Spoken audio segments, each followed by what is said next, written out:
Today, I would like to present to your attention the sculpture of Mater Dolorosa of Golgoltha and discuss its symbolic meaning for Jerusalem. And I will take you from the medieval time to modern period. Mater Dolorosa is a sculpture displayed on a small altar at Golgoltha under the arch connecting the South Catholic Chapel of Nailing to the Cross and the Northern Greek Orthodox Chapel of the Crucifixion. It is considered to be the 13th station of Via Dolorosa, and it depicts the suffering Mary, Our Lady of Sorrows, following the prophecy of San Simeon addressed to Mary during the presentation of Jesus to the temple, and a sword will pierce your own soul too. Despite its importance of this sculpture and its rare artistic quality, not much is known about the provenance of the artifact and the circumstances of its arrival to the Holy Sepulchre's treasury of the Franciscan custody of the Holy Land. The tradition holds it that the sculpture was presented to the Holy Sepulchre Church by the Queen Maria I of Portugal in the year 1778. However, there are no documents found so far that can prove this, so this is just a legend. The suggested date and the country of origin of the statue derive from the inscription found on the reverse of its precious crown. It reads in Portuguese, I am sorry I don't have the photograph, and I translate in English, Friar Manuel of San Carlos, General Commissioner of the Holy Land of the Kingdom and Domains of Portugal, year 1788. The name of Maria of Portugal is mentioned in the list of her donation made for the Holy Sepulchre, including, and I quote, a gold crown inlaid with precious stones for the Virgin who is on the Mount of Calvary. End of quote. Back in the 19th century documents, the statue was vaguely attributed to king or kings of Portugal. So not a single piece of archival information collected by the Franciscans so far regard the date of or the provenance of the sculpture itself, not the crown, but the sculpture. In my opinion, the closest stylistic parallels can be found not in the 18th century Portuguese, but in 17th century Spanish Baroque sculpture, and especially in the works of the sculptor Pedro de Mena, who was active during the second half of the 17th century in Malaga. Number of Pietro de Mena's polychrome wooden images of the suffering mother reveal a close relationship to the Golgotha sculpture. Here I bring you the three most close examples, as I think. All made in the bust format, they share common clothing layers of the same color scheme, facial features and gesture expression, but mostly they resemble in general appearance, combining inner extreme emotions with the external restraint and graceful quietness. I would like to suggest yet another source that could support the earlier rather than the later date. What seems to be the earliest documentation of the sculpture's presence in Jerusalem was left by the Franciscan brother Elzarius Horn in his 1729 book that meticulously described the Holy Sepulchre Church with all its chapels and altars. In the chapter dedicated to Golgotha, Horn described an altariolo, which is a small or a side altar of the Blessed Virgin Mary Dolorosa, graphically depicted in the following, as I present here to your eyes, writes Horn. The image that follows resembles significantly the sculpture discussed. Although not photographically identical, it has a very similar overall appearance, hand gestures, clothing, and drapery layers and textures, as well as basement design, although not in its middle part, which I think was broken, some part. And the idea of Mary's veil falling down the basement and not standing upon it as other sculptures of Pedro de Mena just presented. Here and here. Okay. Please notice that it has no crown but a halo, which is reasonable, in my opinion, since a crown, according to the inscription upon it, was presented almost 50 years after this drawing of Horn. If Horn's drawing does present the discussed sculpture, this can change the suggested traditional chronology based on the inscription of the crown, and it can be moved at least some 50 years earlier, from the early 18th century or even before, and probably also to put in question the suggested provenance, which is not necessarily Portugal. My suggestion is to look more carefully in Spain and more specifically at Pedro de Mena's workshop of the second half of the 17th century. But today, I would like to concentrate not on the provenance and date of the original sculpture, but on the process of it becoming a Catholic symbol of Jerusalem. In what can be probably considered the earliest visual evidence of the 14th station of Via Dolorosa in Jerusalem, as they are nearly celebrated today, Charles Dussault, in his 1856 book dedicated to the subject, published the drawing of the 3 last stations within the Holy Sepulchre: the 11th station, the nailing to the cross; the 12th station, the crucifixion; and the 13th station, the stone of anointment. Looking closely at the 11th station, it can be noticed that a small altar between the Greek and the Catholic chapels is there, but its altarpiece is different. It is very clearly the Pietà. The Virgin Mary holds her dead son's body. It is also noticeable that the main altar of the Franciscan chapel is not the one known to us today, the Medici ornamento, but a different one. However, in the documentation made just 4 years later, and I talk about the earliest photographs of the outdoor and watercolors of the indoor of the 14th station of Via Dolorosa, made by Louis de Clercq in 1860, here it is. It shows completely different picture. The 11th station now proudly presents the Medici altar. The 12th station is the Greek Golgoltha as we know it today. And the 13th station is described in the following words: Jesus is delivered into the hands of his mother. This altar is built on the rock where the Virgin Mary sat during the crucifixion of her son. But in spite of the description about Jesus being delivered into the hands of his mother, that would clearly prepare us to the depiction of the Pietà, the sculpture upon the altar is clearly the crowned bust of the Mater Dolorosa with a sword piercing her heart. The change can be dated very precisely. Louis de Clercq's drawing is accurate in bringing the altar's inscription. It reads, Altar of the Latins, Napoli, year 1853-08, and the archival photograph from the Metzen collection helps us to resolve the unclear date. It is surely 1858, as you can see it. The year of 1856, 2 years earlier, was also noticed in the research as the date when the original ornamento, sponsored by Ferdinand de' Medici, was made into altar and placed on Golgoltha. That one. Okay. Why this double change was made on both Latin altars on Golgoltha in a maximum 2 years time span? My suggestion is that it was made as an answer to the Greek renovations conducted at the Orthodox half of Golgoltha, the renovations that were finished most probably by 1842. I suggest that this Golgotha renovation of the middle of the 19th century also changed the fate of the Mater Dolorosa sculpture.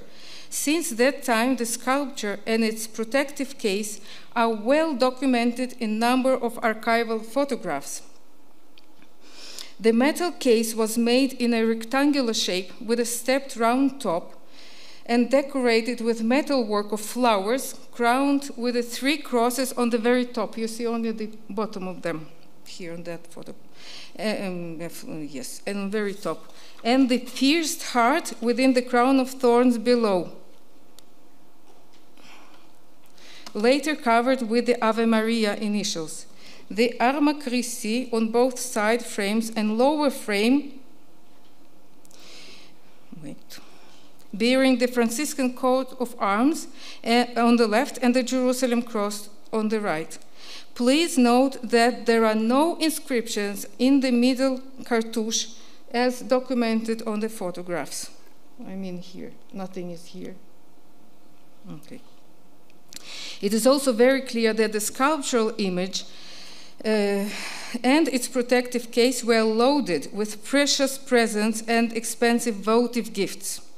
A crown with a large sapphire and a 7-starred halo, a diadem on Mary's forehead with a gigantic pearl, earrings, multiple necklaces and rings, a great number of chains, medal, pendants, and other pieces of jewelry and bejeweled flowers, as well as army medals and epaulets, military shoulder marks, and numeral metal hearts with the initials of Jesus Christ and of donors, some attached to or hanged on the statue, some placed at the bottom of the case, while others pinned to the rich fabric at the back of the case around the figure.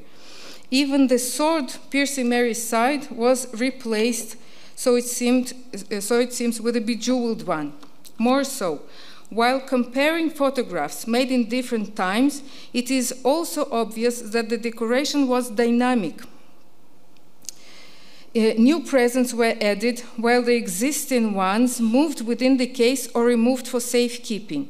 The overall feeling is that the statue was overloaded with the rich presents that were donated to it by the rich faithful in such a manner that the original sculpture was barely visible behind the offerings.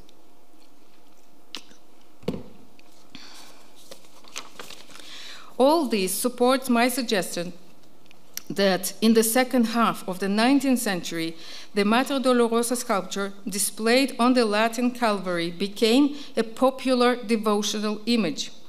To prove this idea, let's see more images.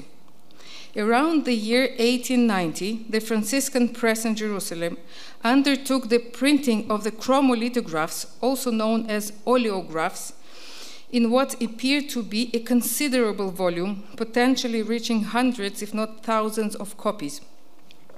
These prints depicting Mater Dolorosa sculpture gained popularity in Jerusalem, and numerous churches and monasteries of Catholic faith, as well as other denominations through the Holy Land. This can be evidenced from the archival photographs and the current presence of these prints in various locations. This is of the fourth station of Via Dolorosa, as it was in the 19th century. This is in the lower church in Encarm, the Visitation Church. This is in Maronite Convent of Jerusalem of today. Yes. A huge number of them also reached Catholic churches and households all around the world.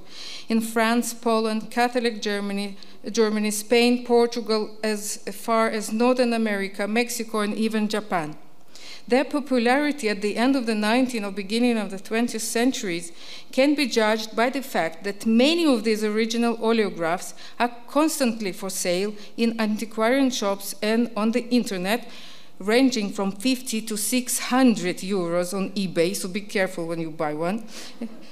To show you only the few. The inscription at the bottom of the printed images reads, here it is, Mater Dolorosa in Monte Calvario Venerata Terra Sancta, the painful mother venerated at Mount Calvary, Holy Land. Both the Franciscan coat of arms and the Jerusalem cross, reflecting the original design of the protective case, are clearly distinguishable. These lithographs were made of different sizes, medium and large, and probably sold at different prices. A cheaper version was also made available for all in the form of a holy card or a praying card in black and white or in color. And remarkably, the inscription was changed. Now it was Mater Dolorosa in Monte Calvario, Jerusalem, where the Holy Land was replaced with Jerusalem. Also, the logo above the image leaves no place for doubts. The Jerusalem cross with the word Jerusalem makes it clear that the sculptural image of Mater Dolorosa became a known to all devotional image of the Catholic Jerusalem at the beginning of the 20th century. And here is the variant with the flowers of the Holy Land. In addition, Mater Dolorosa of Jerusalem also appeared on personal devotional medals and jewelry still found in great number in antiquary shops on and offline that were produced and sold in Jerusalem, here in a rosary form or as a devotional medals. Many of these objects were made from aluminium, a newly discovered metal introduced in jewelry making only at the very end of the 19th century. So there can be no doubt that the devotional image of Mater Dolorosa of Jerusalem became the symbolical representation of the Catholic Jerusalem, together with the edicule of the tomb of Christ and the Jerusalem cross. And I skip the next part. I'm sorry. Yes, I have 3 minutes, so I will skip that. Here I bring the parallels where the idea came from. So there were Catholic praying cards and images in form of medals that appeared in Europe. And I think the other source is the creation of the local images by the Greek Orthodox community, the Bethlehemitiza and the Hierosolimitiza icons of Bethlehem and Jerusalem that were also copied for the pilgrims to take home.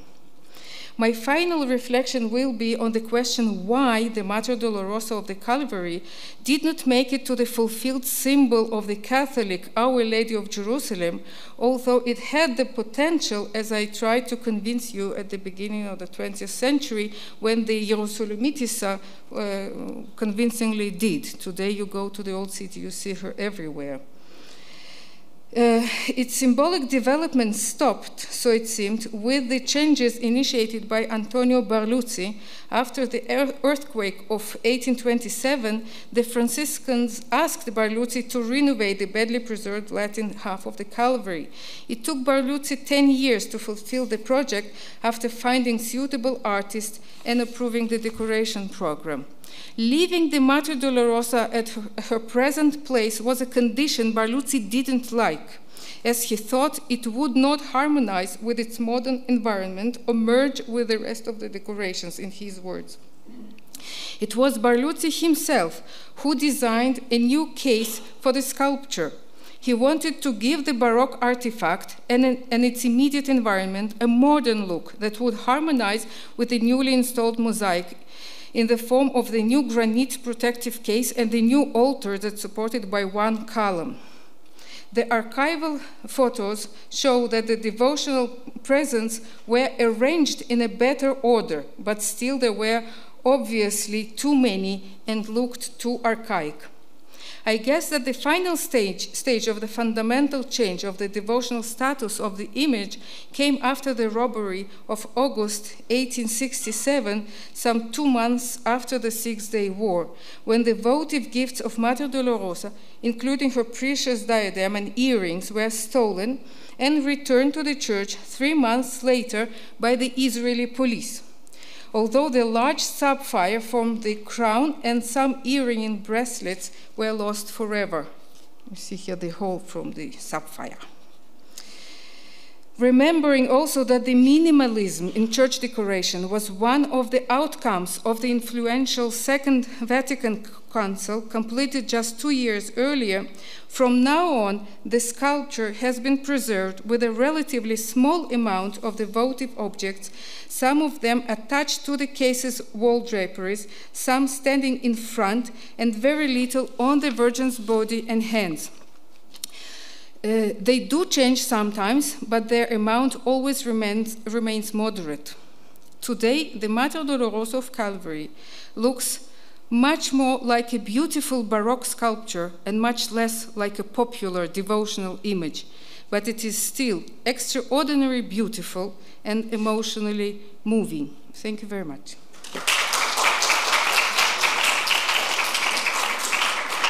תודה רבה לאנסטסיה שהסבת תשומת ליבנו לפסל שקל מאוד לא להבחין בו בקפלה. תודה רבה לכם שהקשבתם, עכשיו להפסקה.